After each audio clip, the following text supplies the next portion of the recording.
In this video, I'm going to show you how you can change your default search engine from Google to Yandex in Chrome browser. Now, the first thing you need to do is to go and open your Chrome browser and then head over to the far right and click on these three dots. From here, scroll down until you get to settings and click on it. Then head over to the left column and look for search engine option, which is this. Click on it.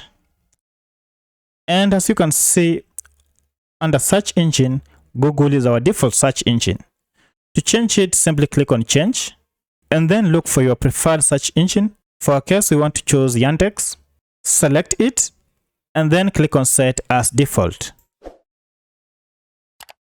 And immediately you can see your search engine has been changed from Google to Yandex. Now, if we go open a new tab, you can see now the browser has been changed to Yandex.